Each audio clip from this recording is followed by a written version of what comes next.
तो अगर तुम्हारे हृदय में उतर गई तो मैं वचन देता हूं तुम्हारी जिंदगी बदल जाएगी। हर बच्चा कहता है महाराज जी मेरा पढ़ाई में मन नहीं लगता। मन तो कभी किसी में नहीं लगता। मन तो चंचल है, बंदर की तरह कूदता है, भटकता है। उसे पकड़ना ही साधना है और वही साधना स्टडी कहलाती है। पर आज मैं तुम्हें 3 ऐसे सूत्र दूंगा जो अगर तुमने अपनाए तो मन भी वश में होगा और सफलता तुम्हारे चरण चूमेगी। लेकिन एक शर्त है, जो मैं कहूंगा उसे सुनना ही नहीं, जीना भी होगा।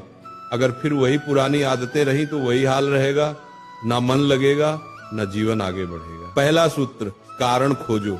जब तक तुम्हारे पास पढ़ने का कारण नहीं होगा तुम्हारा मन पढ़ाई में कैसे लगेगा। अगर मैं तुमसे कहूं कल सुबह 4 बजे उठ जाना तो तुम उठोगे?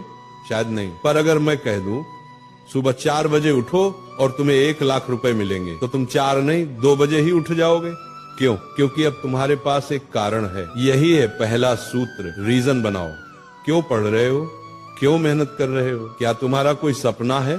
क्या तुम्हें अपने माता पिता का नाम रोशन करना है? क्या तुम्हें गरीबी से निकलना है?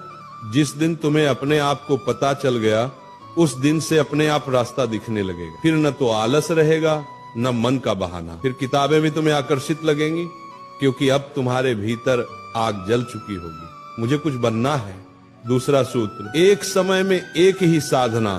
कई लोग कहते हैं हम मल्टीटास्किंग कर रहे हैं, पर सच ये है तुम मल्टी डिस्ट्रैक्टिंग कर रहे हो। एक समय में केवल एक ही काम करो। अगर पढ़ रहे हो तो सिर्फ पढ़ो, मोबाइल, दोस्त, बातें सबसे दूर रहो। एक कथा सुनो। एक व्यक्ति ने 100 जगह 1-1 फुट का गड्ढा खोदा और एक ने एक ही जगह 100 फुट का। पहले वाले को पानी नहीं मिला, दूसरे को स्रोत मिल गया।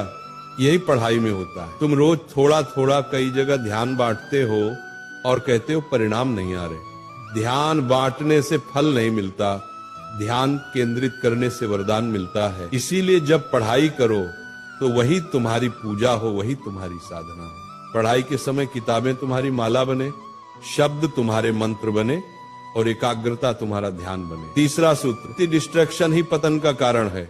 आज मनुष्य अपने शत्रु से नहीं अपने मोबाइल फोन से हार रहा है। कभी विचार करो, मोबाइल तुम्हारे काम के लिए बना है या तुम मोबाइल के गुलाम बन गए हो? स्क्रीन छोटी है पर जाल बहुत बड़ा है। तुम कहते हो थोड़ा रिलैक्स करने चला था और वो थोड़ा 3 घंटे का टाइम पास बन जाता है।